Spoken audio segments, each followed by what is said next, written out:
It's time for the Albion Mag Radio Show.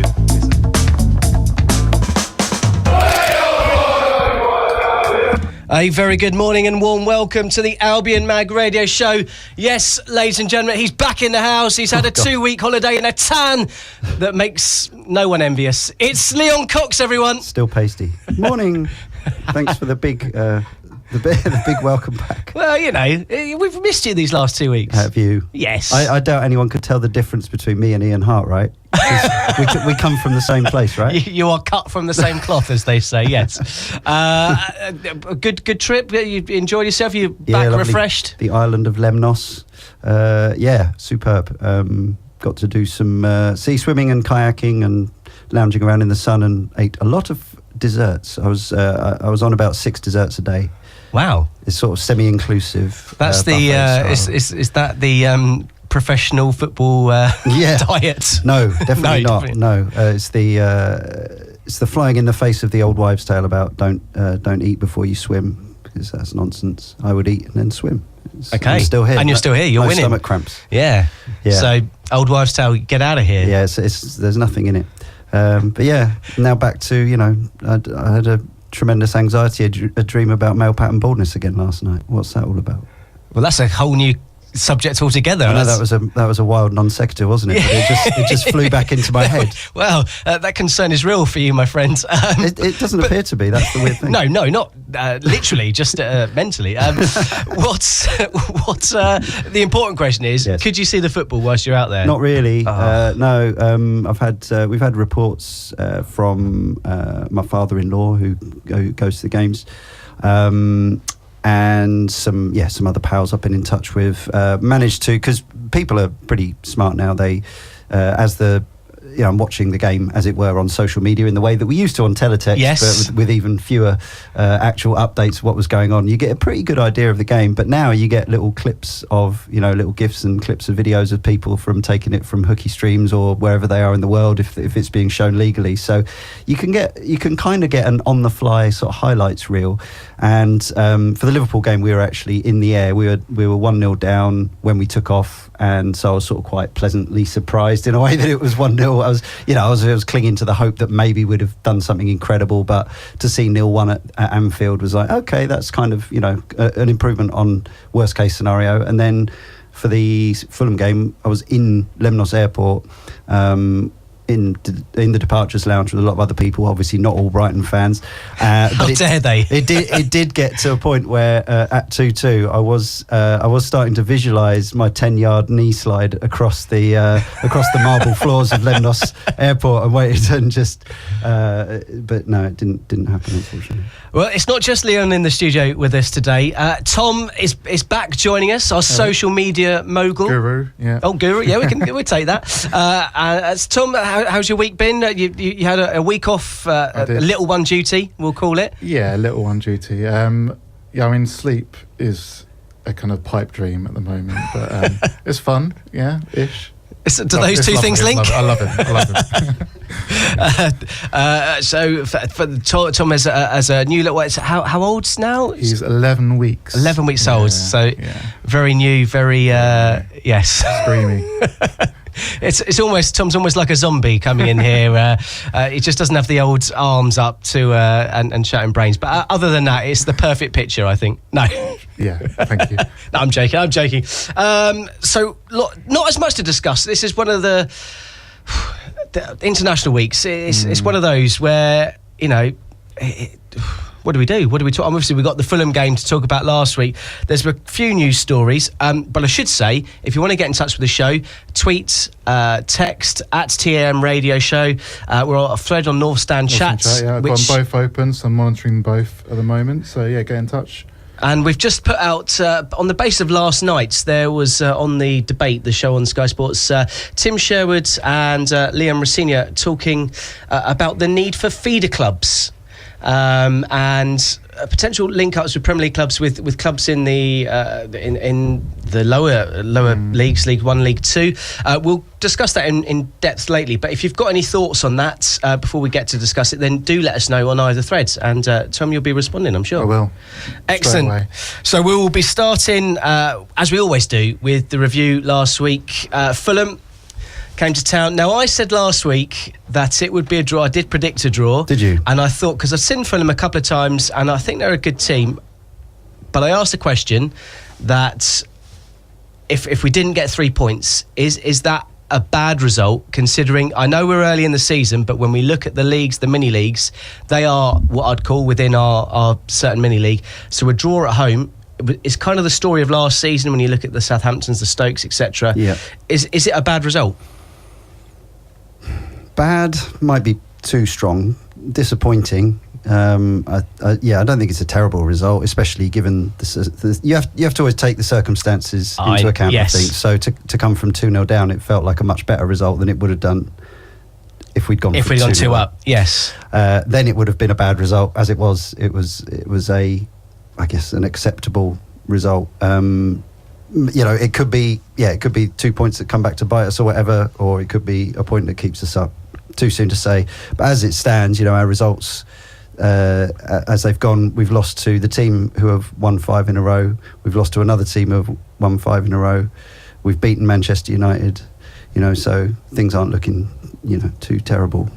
No, I like to ask questions, but this, I've been chatting to people that were at the game, and a lot of people came away from the game thinking we should have got all 3 points. Yeah, it sounded very much and looked and read and from what I saw, I've seen the highlights obviously, it did have that sense that if we played another 10-15 minutes or if we'd equalised earlier, whatever, then we probably had the momentum. But it always feels like that in those situations where you come back. That's the natural ebb and flow of the game, isn't it? We should have been a goal up. We had a penalty. We should have equalised. Solly March lost his head, blazed it over the bar. I'm sure it looked great in his mind. In FIFA, you probably would have just, given a stab of the shoot button and it would have flown in the roof of the net lovely. Or you'd have thrown the controller across the room when you saw it. Well, totally, yeah. But in that situation in the Premier League, he didn't take the percentage option, did he? He went for a bit of a TV moment, I think, and I don't think. Maybe if he was in here now, he'd say no. He honestly felt that was the best chance to beat the oncoming goalkeeper. But surely you clip it or place it or some side foot it or something. You don't blaze for glory. But is that the difference in this league in the sense that if you get those gilt-edged chances which don't come along, you've got to take them and the mentality of a player. Yeah. He's played enough now. Yeah. He knows. It's not like this is a surprise to anyone. We've had this conversation enough times that pundits have had this conversation. They all know the score. They all know the drill. Like, you're not going to. We aren't, as a team in that echelon of the Premier League, we're not going to get that many chances. So you can't afford to. It's difficult. I feel slightly bad saying it because I don't want, I never want to be the person that advocates taking any of the, those spectacular moments. I think about that Scalak goal from a couple of years ago, which was a silly low percentage option, and he absolutely, how it's in from 35 yards or whatever, and it was absolutely glorious. And I don't want those moments to go away. But that word again, pragmatism. You've got to be. In the situation we're in, to not stay up would cost the club millions and millions and millions of pounds. And there will be moments, hopefully, when we're already 2 up in a game or 3 up in a game, where you can try something a bit less kind of percentage and whatever. Glenn Murray, speaking about millions, how many millions are his goals worth, and what he's almost like Peter Pan. He's the guy that doesn't age. People are now saying he's aging backwards, like Benjamin Button or more. Yes. It was literally 3 or 4 weeks ago we were in here talking about how he was going to be phased out for Andernet. Obviously Andernet's still not available. We didn't know how long that was going to be for, but now I've seen, away from Albion punditry and commentary, I've seen England calls coming up again because he scores more goals than most English footballers. That's the facts. That's the stats. He is the stat right? He's the joint top English goal scorer in the Premier League. Is that correct? This calendar year, this calendar year, something like that. Yeah. It's remarkable, and he's closing in on Kit Napier's total for the club. He is going to be one of Albion's all-time top goal scorers. He already is. If there was an article this week in the Brighton and Hove Independent suggesting that if we hadn't been stubborn about his wages, and he'd stayed with us the 4 or 5 years that he went off, he'd now be actually closing in on our all-time like pre-war goal scorer if he'd scored and if he'd carried on scoring at the rate he does. Yeah, but even I saw a different article just totting up the goals he scored elsewhere, but obviously he had that. Yeah, I think it's that one. Yeah, it's where he but then obviously that season for Bournemouth he only got 4 that. Well, yes, but yeah. But if he'd been playing for us, he would have played more games. Absolutely, and scored more goals because we're better. There you go. That's science. But for a player like him, that we weren't questioning whether he was going to be in the team, but we had thought that he's come back with a point to prove, and that he's not going anywhere. It's remarkable. I mean, we do see players are generally, although you still get some players retiring at 32. I was watching. Was it David Prutton host the debate last night? I didn't actually. I've just read it this morning. Sorry. I believe David Prutton, who works for Sky now, obviously had quite a long, relatively long playing career, but he's 36 now. He's been presenting TV for 2 or 3 years. Like, he's not much older than Glenn Murray. He played as a midfielder, some in the top flight, but mostly in the second and third tiers. And he's, long retired. But players are, looking at Bruno and certain others, players are able to continue for longer, even compared to a few years ago. And obviously it depends. There's a lot of luck involved and desire on behalf of the player. But I mean, as a very youthful 46-year-old, I don't think 34 is tremendously ancient anymore. But the demands and rigours of Premier League football are not something I ever put myself through. You surprised me with your 6 desserts a day. Yeah, I know. I never got the call up for some reason. Tom, what were your thoughts on Murray? Because obviously to come back as well from missing the penalty, because that for a player, maybe for him going back a few years, that would have maybe affected his game, but he's mentally really added. I think he's added something to that and add something to our team. He's I think the best word is like savvy. He's such a savvy footballer. He plays the game. Each step of the game, he just plans it almost ahead. You see when he wins free kicks, things like that, where you can tell about 5 seconds before he wins the free kick that he's going to win it, because you can just see it in his movements. He knows where a defender is, and they're going to clatter into him, and he's winning the free kick. He has something that very few players in the Premier League actually have, and he's a nightmare for centre backs. Every centre back who's playing against Brighton, they look at the team sheet. It's like, Glenn Murray's playing. I'm going to be absolutely battered and bruised by the end of the game here. And a lot of centre backs just aren't really up for it. You saw it at the Man United game where he just owned their centre backs all game. He's now 2 goals behind Kit Napier. Well, there's a bit of a debate. Yeah.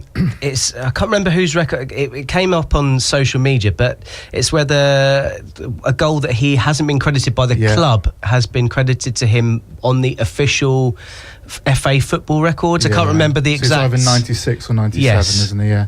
I mean, that's. In terms of my lifetime, he's the top scorer of my lifetime. And you look at, we've got quite a young fan base. They've not known Kit Napier or Tommy Cook. They've only known Glenn Murray or Bobby Zamora or whoever. And he will go down as one of our best strikers of all time, comfortably, if not the best. And in terms of, actually, it's interesting you mentioned Bobby Zamora. Out of the two, Murray and Zamora, because you'd have lived through them both. Which player in 10 years' time, when Murray potentially has retired by then, which one would have left you with the memories? I mean, at this point, if you theoretically, I find it interesting. I still don't feel like Murray is as loved as Zamora is, even though he's outscored Zamora. I think he's played more games than Zamora. He's won, 2 promotions. He's played in the Premier League for us, which Zamora never did. But I still don't think he's quite as low. I think that's turning. I think the tide's turning on that. But it's been a recent thing that he's kind of been relatively popular. I think even in his first spell, there's still question marks about him. Yeah. But it's almost like Zamora is undoubtedly an Albion legend, and Murray is still like there's a slight question mark for some fans. Not for me. I think he's one of the best players I've ever seen for Brighton. But there's still that. I think there's a slight question mark about him from certain sections of the fan Well, I base. certainly know a few fans that still can't forgive him for playing for Crystal Palace, which is that. I get, is your hatred for another club more than willing a player to do well for your own? I don't know. It's a strange one. I think history has been quite kind to Murray in that move, because I think now the opinion is kind of slightly blaming Poyet for that, for kind of not really valuing him, and he just he got a good offer. He's not really much of a football fan, so he probably didn't get the rivalry as such. He probably just thought, it's another club nearby, I'll sign for them. That makes sense. That's definitely tainted certain people's memories, but I've forgiven him. You've forgiven him. Yeah, he's all right. Leon, you firmly Murray in the Murray 4 camp? Yeah, I definitely have. I go with the consensus in that I think I've warmed to him more in this spell, but I think he is actually I think we talked about this before, but he comes across as a more well-rounded and happier person on this spell. If we, put to one side the potential slight legal issues regarding his wife's business, which does seem to have all gone very quiet for the moment. I think there are definitely members of the fan base, and I'm sure it's true at every club with a strong rivalry, where they're sort of this tribal distaste for the main rivals sort of eclipses anything else, which I find bizarre. There's a large amount of people who will be like in a tight game against some random team from the Midlands or something, and somebody will start up a chant of "Stand up if you hate Palace," and I'm like, I don't care right now. This is what matters. Like, I understand a rivalry. There's and there is value to be had out of it from the lighter side of those rivalries, but the nastier stuff I've got no time for it at all. But no, Murray, back to Murray. I think I still have slightly more affection for Zamora at this point, even though Murray scored more goals. And actually, a lot of Zamora's goals came in the in the bottom division even, and certainly the third tier. But I think he probably was Is that because Zamora was a superstar in our team at that time, whereas Murray is arguably maybe one of our best, but he's still one of 11 that are not. There's not too many particular standout players. I think that's part of it, and also Zamora came at a time when we just hadn't, with no disrespect to other players of that era, we'd had no one that good and that exciting for quite a long time. That was. Bobby arrived after the really, the darkest days where we were. I mean, we still managed to have some decent footballers in among all that, Jeff Minton and Craig Maskell and people like that, but nobody who had single-handedly kind of, been able to drag us up the leagues or whatever.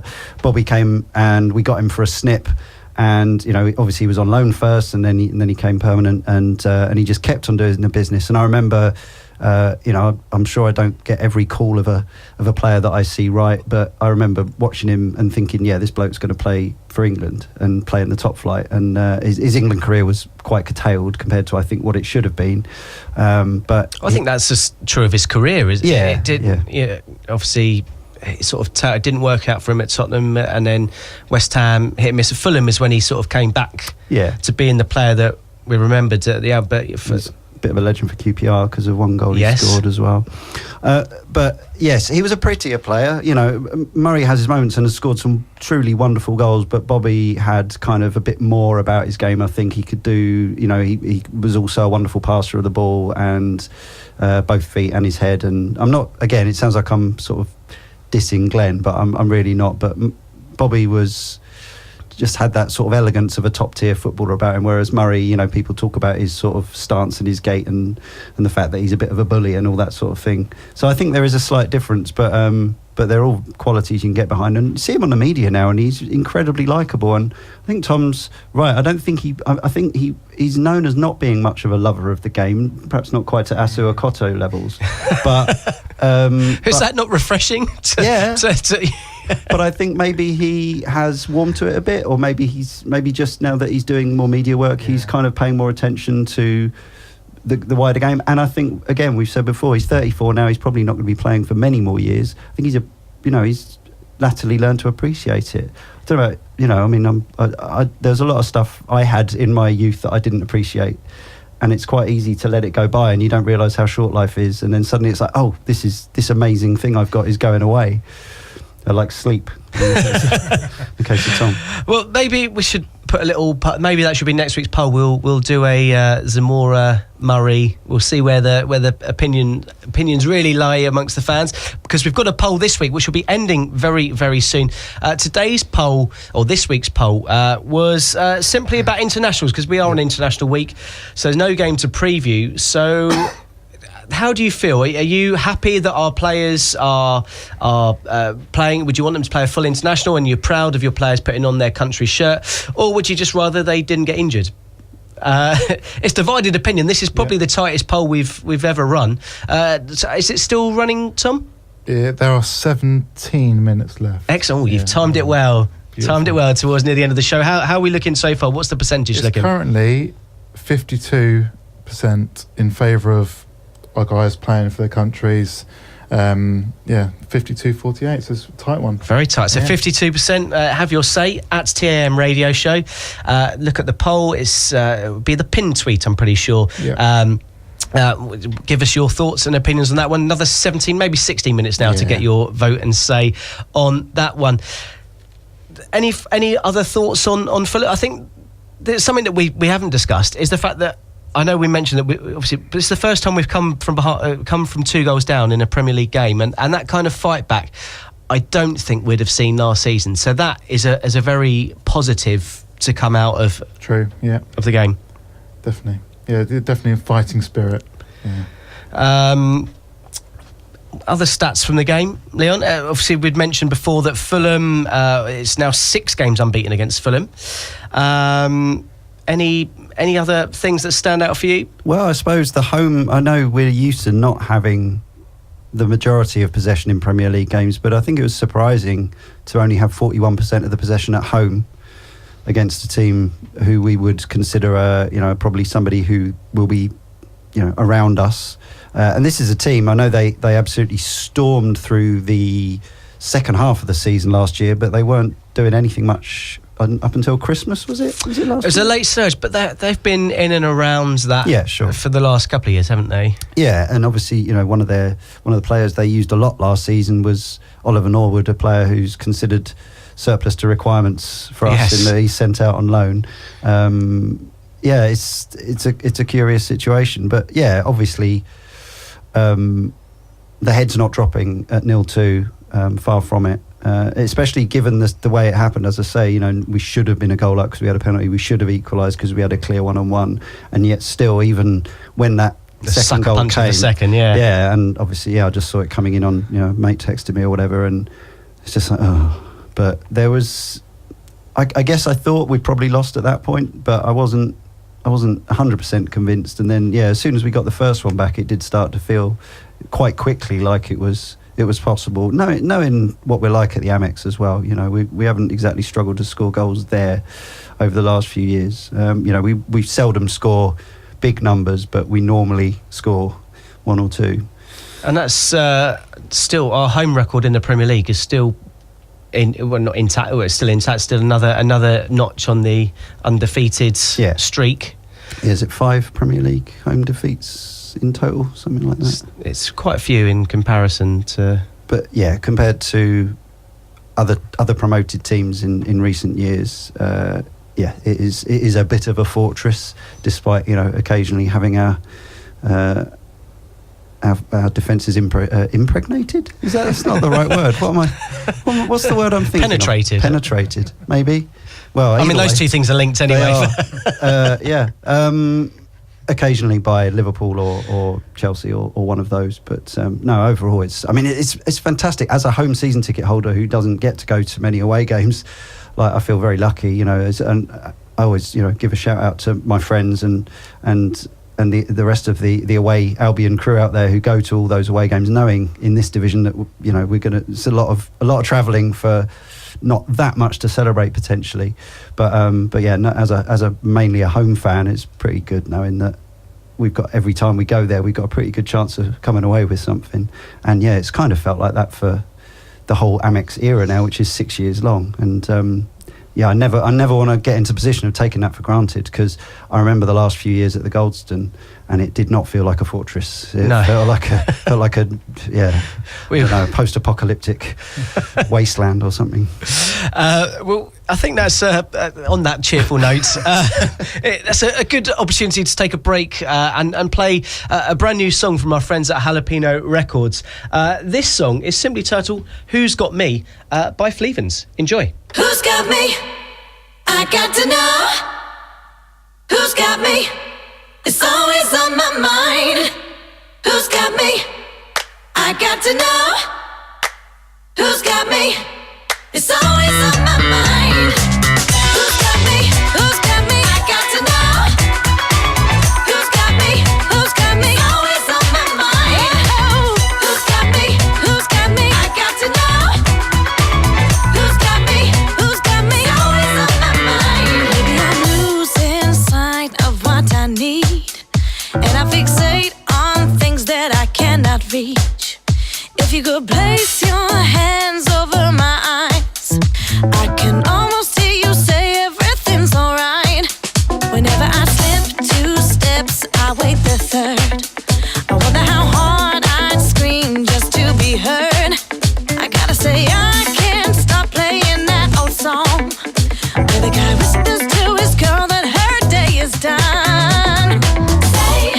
Say it honestly, that it ain't just me.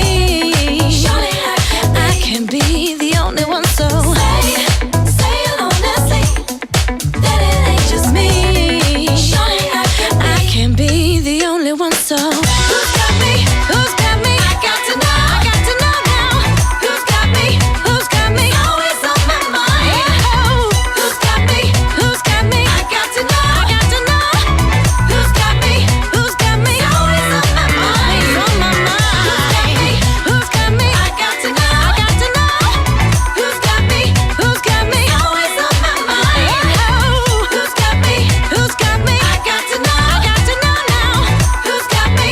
I said it's always on my mind. Nobody ever told me it'd be this tough, with nothing and no one here to bounce feelings off. If you could place your hands over my eyes and say that everything's fine, I know that I could face the day. Say it honestly, that it ain't just me. Surely I can be the only one. No, say it honestly, that it ain't just me. Surely I can be the only one. No, say honestly, that it ain't just me. Surely I can be the only one. So say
Who's Got Me? Our friends at Jalapeno Records, brand new tune from them. Do check them out.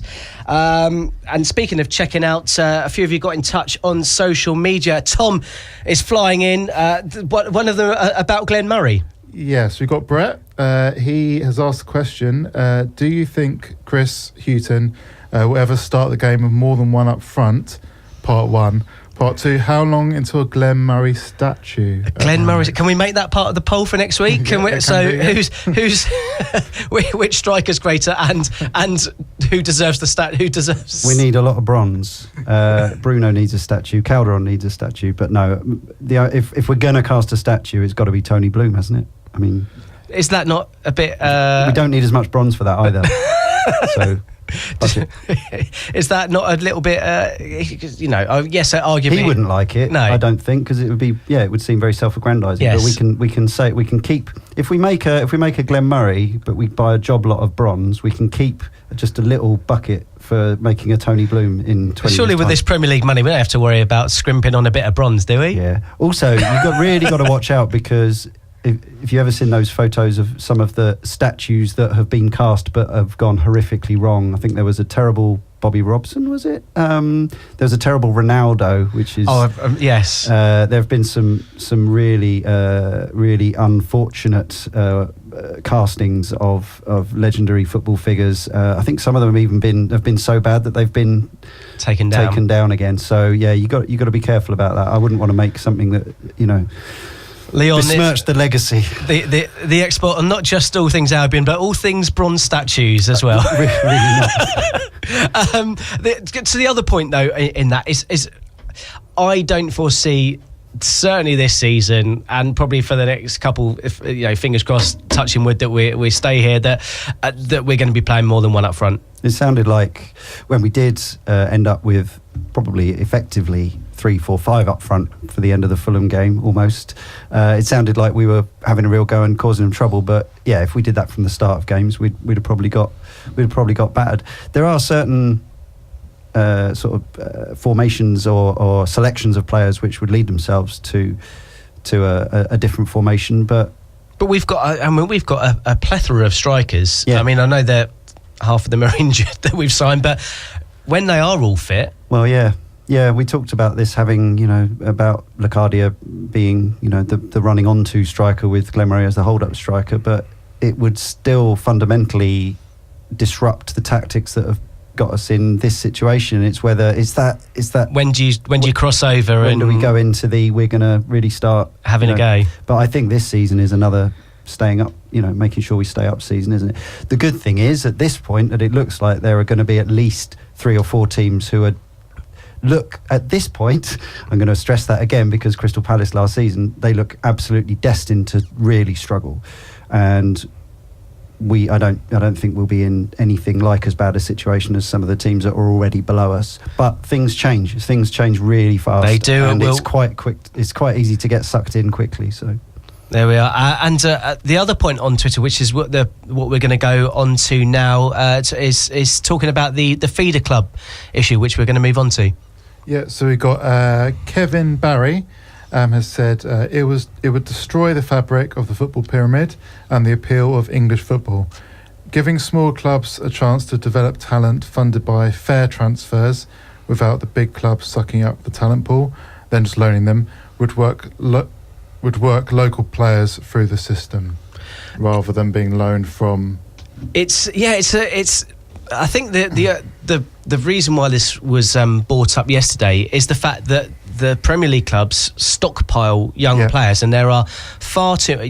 Chelsea's the big obvious one. They've got, I think they've got 40 odd players out on loan, and unless the culture changes there, that barely one out of those, if any, are going to make it through to their first team. You look at someone like Ruben Loftus-Cheek, who's arguably a regular England international. On the basis of that, he can't even get a look in on the bench half the time. So it's something needs to change in the game to do that. I personally don't think feeder clubs are a good system, a good issue. We did mention last week about having the old reserve league, and that could be an issue that we could revisit, have it, because I know they've got the under 20, the Premier League under bit or whatever it's called, Premier League 2 or B, or but to have a proper reserve team where everyone could play. I know you're allowed a couple of exceptions in that league, but that could breed more competition than having this feeder club issue. I mean, because arguably 10 years ago, we'd have been one of those clubs considered to be a feeder club, totally, yeah. Rather than looking at now, we arguably having a link up with a club is different, but we're in a fortunate position now. So it would certainly go against the roots of us as a club to go down that route. I mean, Kevin's right. It would have a big impact on, I guess, the integrity of League 1 and League 2, and maybe the conference as well, where those clubs are just becoming, their purpose would be to give younger players from Premier League clubs game time, and there's so much more to that level of football than just having that. You'd have a team with 5 or 6 kids from Chelsea or Man City or whatever, and that's their role in football, which I don't think is right. And I think, you're right. 10 years ago, that would have been us without a doubt. We would have been having players on loan. We had five loan players just a couple of years ago, didn't we? Was it the season we came close? Certainly not. It's not in the too distant past. Mm-hmm. We were still relying on multiple loanees, often from Premier League clubs. I suppose there's a fine difference, a fuzzy line between being a feeder club and being a selling club. Obviously, a feeder club is where you're very you actually have something, either a handshake deal or written in a contract, where you agree to give players of another club a certain amount of game time. Whether that's particularly much different to, I suppose, being a selling club, you're actually probably gaining more from the relationship. But if just a fantasy scenario, but if say Liverpool came in and said, we want to buy all 5 of your best players, and they gave us what, like they did to Southampton. Well, exactly, yeah. There were jokes about Southampton being Liverpool's feeder club, and it didn't seem that far from the truth. Rather than paying for an academy, you're paying transfer fees. I mean, it seemed like a really squiffy economic model, but they're currently pretty much top of the Premier League with some of those players involved. So I guess if they win it and or the Champions League, they'll probably say, well, it was justified. If a team like Liverpool, Man City, I'm not saying that 5 of our best players would get in their team, but say if they decided they wanted Jahanbakhsh, Knockaert, Locadia, Andade and Dunk, and said here's 100 million quid or whatever, 150 million quid, then we'd probably do it, wouldn't we? Interesting. I don't know. It's. I think what does have to change is that we do need a better system for our younger talented players to play more competitive football on a regular basis. That solution, and that maybe there's links, but I think the other idea behind the feeder club is that they play the same style as the first team. So then, the example used was Barcelona having Barcelona B, and obviously that team that isn't allowed to be promoted, but generally wins that division, and they play the same style. I don't know, because they did talk before in the Premier League about having B teams in the lower leagues. That was we've got that in the Johnson Petro with the under 20, or it's under 21s, isn't it, rather than under 23s teams. And that fans aren't really buying into that competition. I don't think any more than they did before. Low crowds, really low. A competition that we would have given our right arm to a few years ago, but. Well, and again, when we were down there in League 1, League 2, and we were drawn against, I don't know, Everton reserves, I wouldn't go. It's an absolute waste of time. It's and I completely understand where. So we played Luton, didn't we, the other day? I completely get why wouldn't be that fussed about playing Brighton's reserve team. I hope we're not. It's not even Brighton. It's not even the reserve team. This is and the other thing about that is the whole point of having different graded competitions is to give opportunities to teams across different spectrum of the Premier League, Football League, and non-Football League, so that they've got an opportunity to play at Wembley. That's the whole reason for the different stages of competitions, like the FA Vars, which started last week. If you suddenly had Man City sending out a under-18s team to play in that, it wouldn't work. So I don't agree with this. I don't agree with this feeder club issue, and I don't agree with, and that'll be my final point on that as I move on.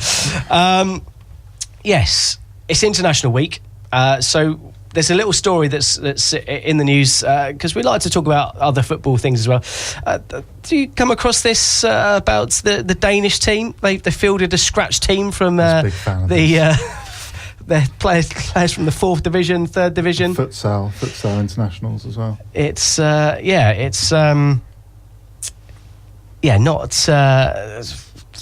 crazy situation where a contract row between the Danish FA and the Players Association.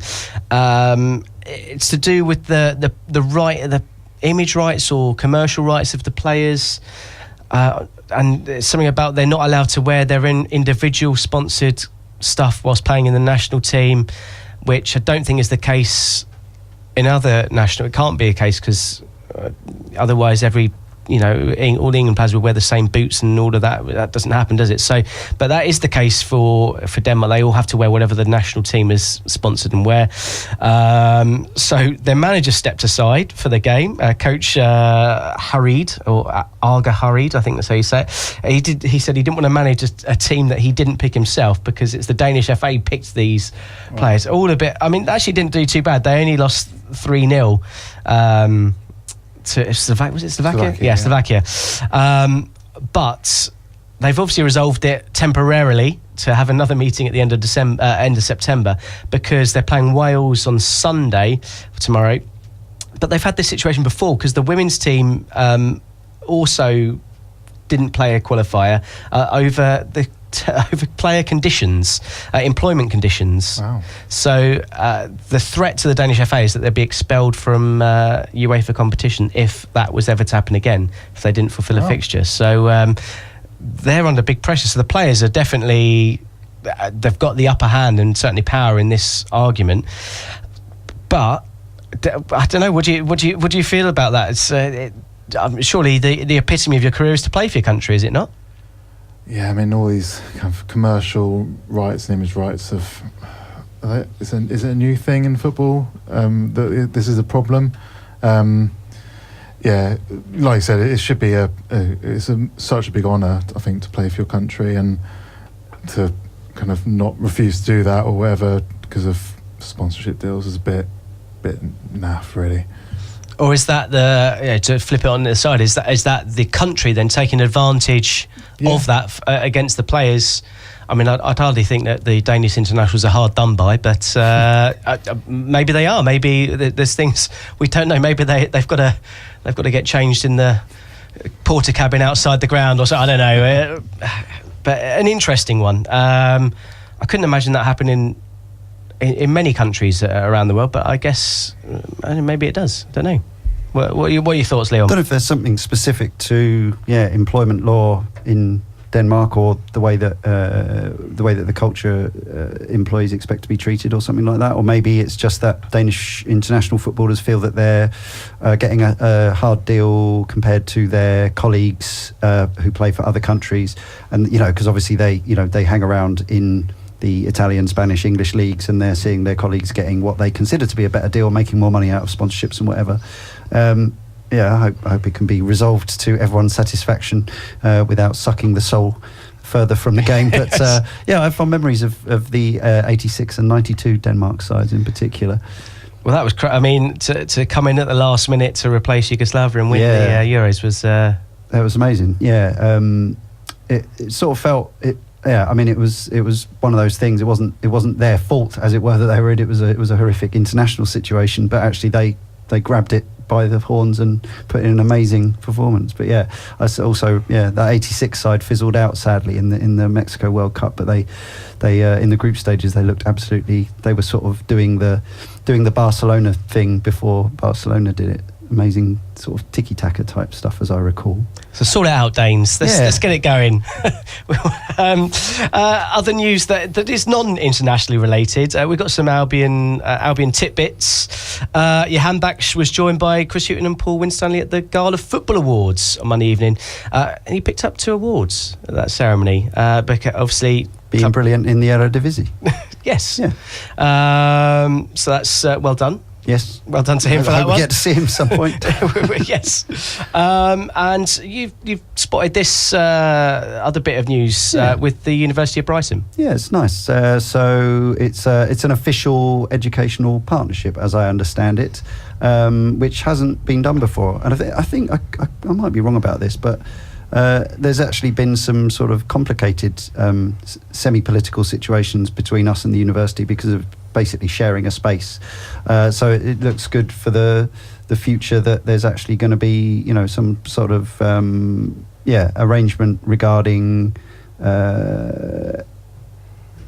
you find it providing a platform for a range of activities, including, I'm reading the press release, including potential research projects and co-funding of PhD opportunities, as well as joint work on community programs. So I mean, it sounds very much like the sort of stuff which the club likes to be involved in, and I think has a sort of a mandate and a remit as part of its community stadium status to be involved in.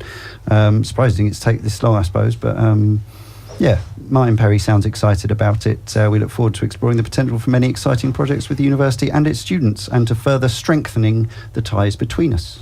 There you go. So reasons to sign up with Brighton Uni if you're interested in the Albion. Yeah. If you were thinking of moving away, then check out what courses they've got there. That are linked. But it is good, community-wise. This is one of the things that you hope maintains that clubs.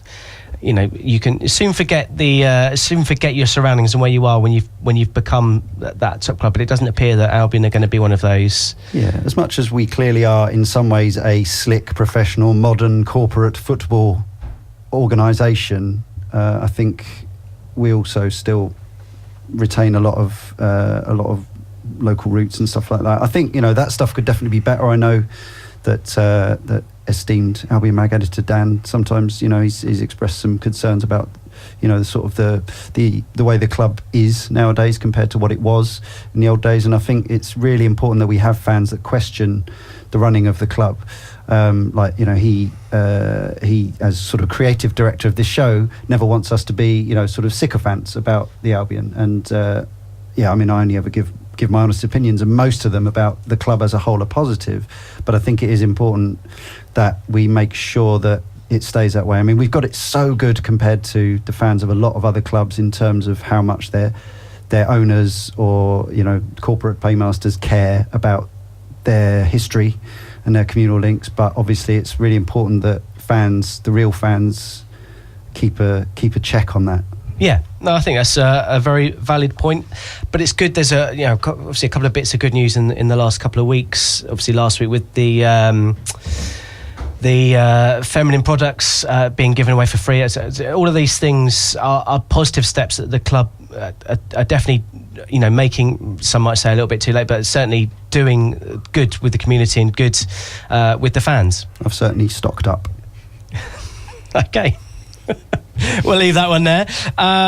It's an international break, so obviously that we've been talking about many other things, but we should mention our players out on duty. Shane Duffy didn't cover himself in much glory. It was on Thursday night, wasn't it, against Wales? Most of the goals came from the other side. Yes, but ultimately 4 goals conceded, a 4-1 defeat for us. David Probber came on for a cameo against Peru, but good to see a couple of players. We've got some more to look out for. Sunday again, Probber hopefully will be involved, and Duffy again on Tuesday. Last night though, and this ties into the conclusion of our poll, which must be about to happen. Excellent. So Albania-Israel, it was Albania 0, Israel 3. Hamed was a substitute. Obviously, he's not currently working for the Albion, as it were, anyway. Kayal, nowhere to be seen. Now, I don't know the circumstance, but he's not on the bench. He's not in the starting 11. So I'm slightly concerned about that, which rather plays into the thing that we were asking folks about, whether it's important. So is it time to hand over to Tom for the results of the poll? So Tom, if you could do the honours, please, good sir. Cool. So with a clear mandate of 52%. That's enough for Brexit. It's good enough for our poll. In favour of, our lads represent their countries and going for it, really. Just represent the Albion on the worldwide stage. There you go. So injuries or no injuries. Now that Berham Kayal's clearly had his leg broken in training, should we rerun the poll? This seems to have strange echoes of something. Yes. We'll move on. So the official poll, it's a tight one, but wearing the colours of your country dupes over players getting injured. I like that. I'd much rather see. How much better is it to watch a game when you've got invested? With we're talking about the World Cup and how much more interest there was watching certain games because there was an Albion representative there. Yes. Dunk for England. We need to start that again this year. Leon's tireless campaign, and one day, maybe, one day it will happen. We did briefly mention about the Checkatrade Trophy because our under-21s were in action on Tuesday night, and they lost 2-1 to a good Luton team. But the mark of note on that one was Connolly, the young Irish lad, scoring again. We're big fans. Big fans of Connolly. Yeah. We'll mention it every week because every week he seems to score. So he's a good player, and yes. I watched them very brief highlights of that game, and our lads play some very good football. Very good. They look very comfortable. And obviously, they're playing against full professionals who have experience and everything, and they look good. We've got some very promising youngsters coming through. And also, should mention that they're in action on Friday at the Amex if you did want to get down. We just need to check out the situation. If anyone does know whether season ticket holders get in for free on that one. I'm pretty sure they do, but just double check that one. But come and see our under-23s at the Amex against West Ham. They're undefeated still this season, league and in the league, because obviously that was under-21s that lost in the Cups. Doesn't quite qualify for that. That's bizarre difference of teams, but you know what time it is, Leon? Reggae bed. Oh yes. It's that time. It's the non-league roundup. And why am I excited today, Leon? I'm excited because it's FA Cup Day! Of course it is. What's the date? It's 9th of September. 8th of September. It's the 8th. It's the FA Cup first qualifying round. We've had two preliminary rounds. It's the first qualifying round, and we've got a whole host of teams in action today. Worthing, Horsham YMCA, Lancing in this round for the first time in a few years. Bognor Regis Town, Whitehawk and Lewis. They're all away from home. However, draws again. One team that are at home, Burgess Hill Town. They're at home to Folkestone Invicta. So if you can, get yourself down there. They've had an awful start to the season. They're bottom of the Bostik Premier League as it stands. They did play well, lost 4-2 to Whitehawk in a good derby last week. But go down, give your support to the Hillians. And Ian Chapman, former Albion man, is a lovely man as well. Go and support them. It's a weird one. They've got a good team, but they need to turn it around. Otherwise, they're going to be for a long, hard season. Grind for a great cup run. We're also at home today if you're out and about and want a game to go to. Saltdean United are at home to Little Common. Those two teams, well, if you like Little Common, they're away at Peacehaven on Tuesday, so you can get a double dose of Little Common. Saltdean today, Peacehaven and Telscombe on Tuesday. Not many home games, which is really annoying because an international break, this is the time to go and see, but FA Cup. So I'd say let's all storm ourselves to Burgess Hill Town. Okay. Yes, that's an order. Elsewhere in sort of non-league news, Lewis, who obviously are through, won 8-1 in their replay against Molesey to get themselves their game against Faversham today. I mentioned the Whitehawk Burgess Hill Town 4-2 thriller, which has put Whitehawk up to 6th, but they're not doing as well as Worthing and Bognor Regis Town, who are both unbeaten and sit 2nd and 3rd respectively in their leagues. Lancing, who have had a great FA Cup run, have exited both the FA Vase and Peter Bentley Cup in this past week. Yes, the Peter Bentley Cup, that famous trophy, they're out, unfortunately. But Peacehaven and Telscombe are also through in that cup, and they're through in the RUR Cup. Yeah, lots of different cups. Leon, you're just shaking your head. You've no idea about these competitions, but they're all important. They all matter. Yes. It's more the sponsors that I'm raising my eyebrows at, but I understand. Thank you to Peter Bentley and RUR for sponsoring these grassroots competitions. Yes. Whoever you are. Whoever you are. No, they're lovely people, and if anyone has any more information about them, let us know. Send us a box of Peter Bentley goodies, if that's appropriate. And with that, it's the non-league roundup is over for another week. Last thing we should mention, and I don't like to leave it till last, is our women's team have their first league game of the season next week. And Tom, I believe you're going. I'm going up to the I think it's still the Broadfield Stadium. It is, yeah. Yeah, Broadfield. Up in Crawley. Great value. So I'm taking my little niece. It's only a tenner for both of us to go. It's a very affordable kind of entertainment day out. Yeah, it's going to be an interesting season. I know they've lost the 2 Continental Cup games, which the second one was on penalties. So we'll call it a draw for argument's sake. It's going to be an interesting season. There's a lot of new players again for them. I don't think I'll be seeing them as much this season in the flesh, just due to timings and work. But I've always thoroughly entertained by watching them play. Okay, I'm looking forward to it, actually. Yeah, it'd be good. And just a reminder about season tickets, if you're interested, £45 will get you incredible. a full season's worth of games, and that's for adults, and then it scales all the way down to £10 for under 40, under 10s. Can't remember the brackets off the top of my head, but Tom's, your niece could get there. £10 for the whole season that would cover. Yeah, yes. How much a baby? Can you just take a baby in, or let's do it? Let's find out. No idea. Flask. No, Not in a flask, no. So I think we've covered all bases for another week. Any final thoughts, Leon? No. It's we cobbled this show together out of odds and ends, bits and bobs of international news, random international news about other countries. Games we haven't been to, games we haven't seen. Hopefully it's been an entertaining hour regardless. I'll tell you what, one thing we haven't done for a while, Cat Corner. Oh.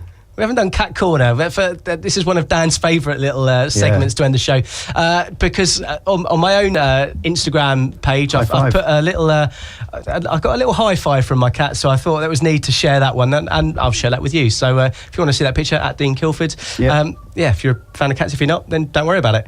At Ratso Albion for all my social media while we're on it. Yeah, why not? Plugs. And get involved with the show at TAM Radio Show. We're going to do the Glen Murray poll, is going to go up next week. It's a must. And we need to tie in the statues as well. We'll obviously review all the plethora of players representing their internationals, which I think will be 2 players if there's only 2. Yeah, that's might only be a couple. Yeah.